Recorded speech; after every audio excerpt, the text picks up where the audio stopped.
അപ്പം നമ്മൾ ആ ദീപത്തിൽ മന്ത്രജപത്തോടു കൂടി പ്രാർത്ഥനയോട് ദീപം തെളിക്കുമ്പോൾ അവിടെ ദേവതാ സാന്നിധ്യം ഉണ്ടെന്ന് പറഞ്ഞു. ആ ദേവതാ സാന്നിധ്യം ഉള്ളതുകൊണ്ട് തന്നെ നമ്മൾ കത്തിച്ച് വെച്ചിരിക്കുന്ന നിലവിളക്ക് നിരക്കി നീക്കാൻ പാടില്ല, കുലുക്കാൻ പാടില്ല, സാധനം തറയിൽ വയ്ക്കാൻ പാടില്ല. നമ്മളൊന്നിൽ എന്തെങ്കിലും ഇലയിട്ടിട്ടോ അല്ലെങ്കിൽ തട്ടം വെച്ചിട്ടോ അല്ലാണ് നമ്മൾ വിളക്ക് വയ്ക്കാൻ പാടുള്ളൂ. അതുകൊണ്ടാണ് വിളക്ക് നമ്മൾ ഏറ്റവും വൃത്തിയായിട്ട് തേച്ച് മിനിക്കൊക്കെ കൊണ്ട് വയ്ക്കുന്നത്. അവിടെ ദേവതയ്ക്ക് ഇരിക്കാനുള്ള ഇരിപ്പിടം നമ്മൾ തയ്യാറാക്കുകയാണ്. അപ്പോൾ അതിനുള്ള ശുദ്ധിയും വൃത്തിയൊക്കെ നമ്മളവിടെ പരിപാലിക്കണം.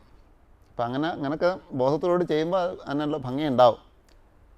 ആ വിളക്കിനെ തന്നെ നമ്മൾ ദേവതയായിട്ട് അലങ്കരിക്കാറുണ്ട്. വിളക്കിൽ ചന്ദനക്കുറിയൊക്കെ ഇട്ട് കുങ്കുമപ്പൊട്ടൊക്കെ തൊട്ട് അതിൽ പൂവെല്ലാം ചൂടി അതിനെ തന്നെ ഒരു ദേവതയെ നമ്മളെങ്ങനെ അലങ്കരിക്കുന്നു, അതേപോലെ ലക്ഷ്മി ദേവിയായിട്ട് സങ്കല്പിച്ച ദേവതയ്ക്ക് അലങ്കാരം കൊടുക്കുന്ന പോലെ നമ്മൾ വിളക്കിനെ അലങ്കരിക്കാറുണ്ട്. ചിലതിനെ പട്ടു തുണിയൊക്കെ ചുറ്റിക്കെട്ടി അതൊക്കെ അങ്ങനെ ചെയ്യാറുണ്ട്. അങ്ങനെ നമുക്ക് ചെയ്യാം. നമ്മൾ സ്വയം ചെയ്യുന്നൊരു പൂജയാണ്. അതിനകത്ത് യാതൊരു തെറ്റുകളൊന്നുമില്ല. ഇതിനകത്തൊന്നും യാതൊരു തെറ്റോ ദോഷമോ ഒന്നുമില്ല. നമ്മൾ അങ്ങനെ തന്നെ ചെയ്യണം. ഒരു പ്രാവശ്യം ചെയ്തില്ലെങ്കിൽ ദേവി കോപിക്കും, അങ്ങനെയൊന്നുമില്ല. പക്ഷെ ചെയ്യുമ്പോൾ നമ്മൾ വൃത്തിയായിട്ടും ശുദ്ധിയായിട്ടും ചെയ്യണം എന്ന് മാത്രം. പലപ്പോഴും നമ്മൾ ക്ഷേത്രങ്ങളിലൊക്കെ കാണാറുള്ള കാര്യം വിഗ്രഹത്തിലൊക്കെ ചുറ്റിയിരിക്കുന്ന തുണി കണ്ടാൽ അത് വെള്ളം കണ്ടിട്ട് പല നാളായി കാണുണ്ടാവും. അങ്ങനെ ചെയ്യുന്നില്ല, യാതൊരു അർത്ഥമില്ല. നമുക്ക് ദിവസം അത് അലക്കി വൃത്തിയായിട്ട് ചെയ്യാൻ പറ്റുമെങ്കിൽ ചെയ്യുക, പറ്റിയില്ലെങ്കിൽ ചെയ്യാതിരിക്കുക. ചെയ്യുന്നത് വൃത്തിയായിട്ടും ശുദ്ധിയായിട്ടും ചെയ്യണം. അതിൻ്റെ പിന്നിലുള്ള സങ്കല്പ ശുദ്ധി നമുക്ക് അവിടെ ഉണ്ടാവണം. എന്തെങ്കിലും കാട്ടിക്കൂട്ടാൻ വേണ്ടി ചെയ്തിട്ട് യാതൊരു പ്രയോജനമില്ല. ഇത് ദൈവം ഇതെല്ലാം വന്ന് നോക്കിയിട്ട് എല്ലാം കറക്റ്റായിട്ട് ചെയ്തിട്ടുണ്ടോ എന്ന് നോക്കിയിട്ടല്ല നമ്മൾ അനുഗ്രഹിക്കുന്നത്. നമ്മൾ ചെയ്യുന്നതിൽ നമ്മൾ കാണിക്കുന്ന ശ്രദ്ധ, വൃത്തി, ഭക്തി ഇതൊക്കെയാണ് നമുക്ക് ഫലം കൊണ്ട് തരുന്നത്. നമുക്കപ്പോൾ എപ്പോൾ നമ്മുടെ സൗകര്യം അനുസരിച്ച് നമുക്ക് ഇത്രേ ചെയ്യാൻ പറ്റുന്നുള്ളൂ. നമ്മുടെ സാഹചര്യം അനുസരിച്ച് നമുക്ക് എന്ത് ചെയ്യാൻ പറ്റുമോ അത് നമ്മൾ വൃത്തിയായിട്ടും ശ്രദ്ധയായിട്ടും ഭക്തിയായിട്ടും ചെയ്യുക, അത്രയേ ഉള്ളൂ. അത് മാത്രമേ ഉള്ളൂ നമ്മുടെ പൂജയിൽ സന്ധ്യാദീപത്തിനെ സംബന്ധിച്ച് പ്രധാനമായിട്ട് പറയാനുള്ളത്. സന്ധ്യാദീപം തെളിക്കുമ്പോൾ എത്രത്തോളം ശ്രദ്ധയോടെ നമുക്ക് ചെയ്യാൻ പറ്റും, എത്രത്തോളം വൃത്തിയായിട്ട് ചെയ്യാൻ പറ്റും, എത്രത്തോളം ഭാവനാശുദ്ധിയോടുകൂടി ചെയ്യാൻ പറ്റും, അത് നമ്മൾ ചെയ്യും. അത്രയും ചെയ്താൽ അതൊരു പൂജയായി കഴിഞ്ഞു, അതൊരു ഫലം കൊണ്ട് തരുന്നു. അപ്പോൾ ശരിക്കും നമ്മളെല്ലാ കർമ്മത്തിലും ഈ ബോധം, ഈ ശ്രദ്ധ അത് കൊണ്ടുവരിക എന്നുള്ളതാണ് ഈ നമ്മൾ ചെയ്യുന്ന എല്ലാ ആചാരങ്ങളുടെയും ലക്ഷ്യം. നമ്മൾ ഈ ആചാരാനുഷ്ഠാനങ്ങളെ ഋഷിമാർ പറഞ്ഞു വെച്ചിട്ടുള്ളത് ഇത് അന്ധവിശ്വാസം അടിച്ചേൽപ്പിക്കാനല്ല, അത് കണ്ണടച്ച് പിന്തുടരാനുമല്ല, ബോധത്തോടു കൂടി ചെയ്യുക. നമ്മുടെ കർമ്മത്തിലെല്ലാം ബോധം കൊണ്ടുവരിക, കർമ്മത്തിലെല്ലാം ശ്രദ്ധ കൊണ്ടുവരിക, കർമ്മത്തിൽ ഭക്തി കൊണ്ടുവരിക. അങ്ങനെ ഭക്തിയോടും ശ്രദ്ധയോടും ഈശ്വരവിശ്വാസത്തോടും നമ്മൾ ചെയ്യുന്നൊരു കർമ്മം അത് തന്നെ ഒരു പൂജയാണ്. നമ്മുടെ എല്ലാ കർമ്മങ്ങളും നമ്മൾ പൂജയാക്കി മാറ്റാൻ വേണ്ടിയിട്ടാണ് ആചാര്യന്മാർ ഇങ്ങനത്തെ ആചാരാനുഷ്ഠാനങ്ങൾ കൊണ്ടുവന്നത്. നമ്മൾ ഈ സന്ധ്യാദീപം കത്തിക്കുമ്പോൾ പ്രാർത്ഥിക്കണമെന്ന് പറഞ്ഞു, എന്തെങ്കിലും മന്ത്രം ചൊല്ലണമെന്ന് പറഞ്ഞു. സന്ധ്യാദീപം കത്തിക്കുമ്പോൾ മാത്രമല്ല, വാസ്തവത്തിലെ വീട്ടിൽ അടുപ്പ് കത്തിക്കുമ്പോൾ പോലും പ്രാർത്ഥനയോടുകൂടിയാണ് അടുപ്പ് കത്തിച്ചിരുന്നത്.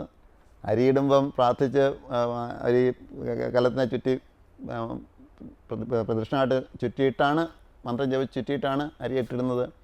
ഗണപതി സങ്കല്പിച്ചൊരു തേങ്ങാപ്പുളി വെച്ചിരുന്നു. അതേപോലെ നമ്മളിപ്പം എണ്ണയൊക്കെ കാച്ചാൻ സമയത്ത് എണ്ണ ഇളക്കുമ്പോൾ തന്നെ ആദ്യം സ്ത്രീന്ന് ചട്ടകം കൊണ്ട് അതിനകത്ത് എഴുതിയിട്ടൊക്കെയാണ് എണ്ണ ഇളക്കി തുടങ്ങുന്നത്. ഔഷധങ്ങളുണ്ടാക്കുമ്പോൾ ഔഷധങ്ങൾ ഓരോന്നും പ്രത്യേക മന്ത്രങ്ങളുണ്ട്, എങ്കിലും പൊതുവേ മന്ത്രജപത്തോടുകൂടിയാണ് ഔഷധക്കൂട്ടുകൾ തയ്യാറായിക്കൊണ്ടിരുന്നത്. എല്ലാ കർമ്മത്തിലും പല്ല് തേക്കാനൊരു മന്ത്രമുണ്ട്, കുളിക്കാൻ മന്ത്രമുണ്ട്, വസ്ത്രം എടുക്കാൻ മന്ത്രമുണ്ട്, എല്ലാത്തിനും ഉണ്ട് ആചാര്യന്മാർ മന്ത്രങ്ങളൊക്കെ തന്നിട്ടുണ്ട്. അപ്പോൾ ഇത് നമ്മൾ ഇന്നാരും ചെയ്യുന്നില്ല. ചെയ്യുന്നെങ്കിൽ അത് നമ്മൾ മനസ്സിലാക്കി ചെയ്യും. അങ്ങനെ ചെയ്യുന്നുള്ള ഗുണം എന്താണ്?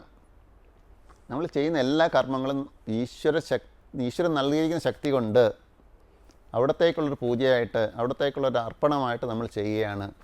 അവിടുത്തെ ഒരു ഉപകരണമാണ് ഈ ശരീരം എന്നുള്ള ബോധത്തോട് ജീവിക്കാൻ പറ്റും. നമ്മൾ ആ ഈശ്വരനുള്ള ബന്ധം സദാ നിരന്തരം നമ്മുടെ ഉള്ളിൽ നിലനിൽക്കും.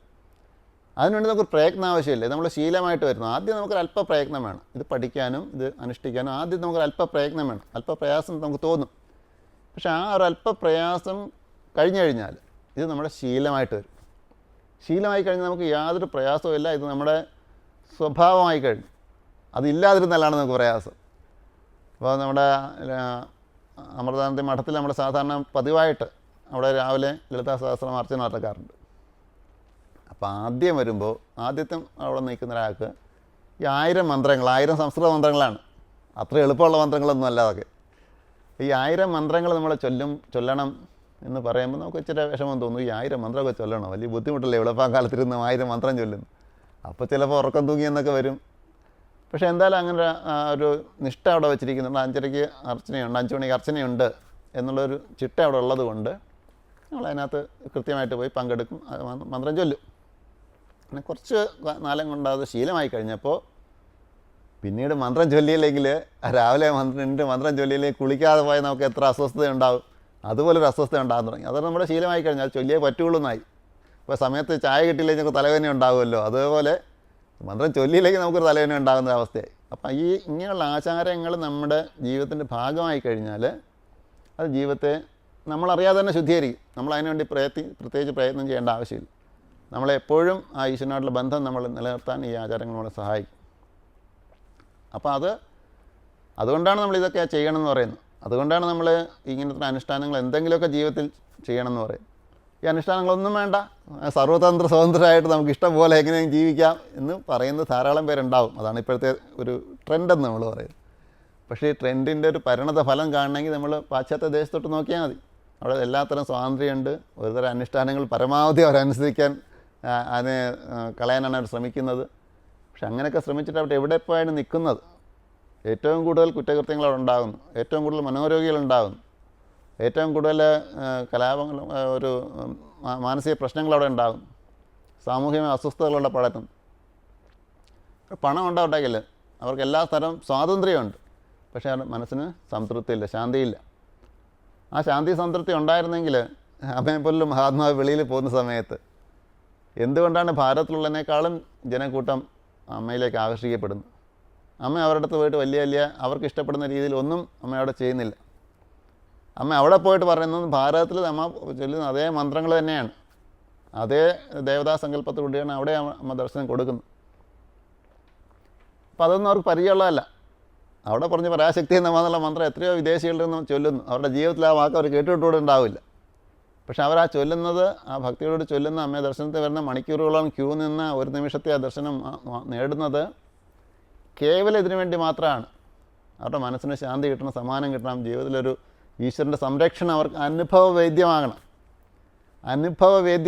ഈ അനുഭവവേദ്യമാകണമെങ്കിൽ എപ്പോഴും നമുക്ക് അമ്മയുടെ അടുത്ത് പോയിരുന്ന് നേരിട്ട് ആ സ്പർശവും അമ്മയുടെ ദർശനത്തിൻ്റെ മാധുര്യം നോർന്നുകൊണ്ടിരിക്കാനുള്ള സാഹചര്യങ്ങളില്ല, നമുക്കും ഇല്ല, അമ്മയ്ക്കും അസാധ്യമായി തീരും. നമ്മളെല്ലാവരും കൂടെ അവിടെ പോയിട്ട് എപ്പോഴും അമ്മയുടെ ദർശനം കിട്ടുമെന്ന് വെച്ചാൽ ഈ ഇത്തരം ആചാരങ്ങളിൽ കൂടി നമ്മൾ ആ ഈശ്വരനോടുള്ള ബന്ധം നിരന്തരം നിലനിർത്തുമ്പോൾ ഓരോ ദിവസം 100 പ്രാവശ്യം 1000 പ്രാവശ്യം നമുക്കുള്ള അവസരങ്ങൾ ഉണ്ടാവണം. ഓരോ കർമ്മത്തിലും നമ്മൾ ആ മന്ത്രജപം അല്ല ഈശ്വര സ്മരണ കൊണ്ടുവരുമ്പോൾ 1000 പ്രാവശ്യം നമ്മൾ ഈശ്വരനായിട്ട് ബന്ധപ്പെടുകയാണ്.